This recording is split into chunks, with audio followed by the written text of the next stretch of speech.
有人说第一印象很重要，确实，第一次见面就能基本决定你在别人心里的基本定位。但是你有没有发现，很多第一印象其实都是误判。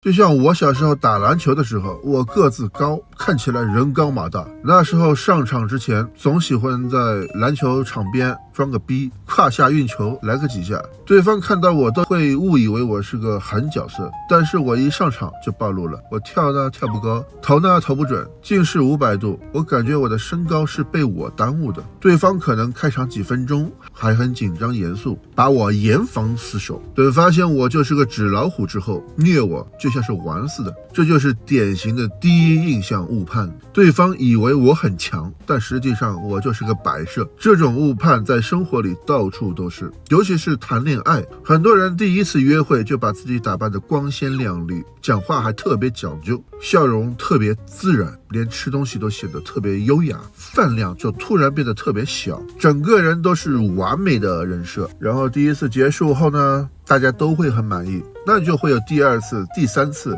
谈着谈着毛病一个一个的暴露出来了。可能脾气不好，生活邋遢，没耐心，抠门，到最后对方很可能会觉得你之前那都是装的吧？废话，那可不就是装的吗？不装一下能有后续吗？然而反正大概率这样情况下的话都会失望离场。反过来说，如果你一开始就没有让对方期待值飙到顶峰，没有华丽的登场，反而后期慢慢的展现出你真实的实力，那效果就完全不一样了。就像那些爽文里低调的高手，表面上都是个卖豆腐的，实际上是天下第一的武林高手，小镇子上的混混都看不起他，然后还敢上门挑衅。结果低调的武林高手一出手就打得连对方妈都不认识。这种从低估到反杀的落差，才是让人耳目一新流连忘返的方法。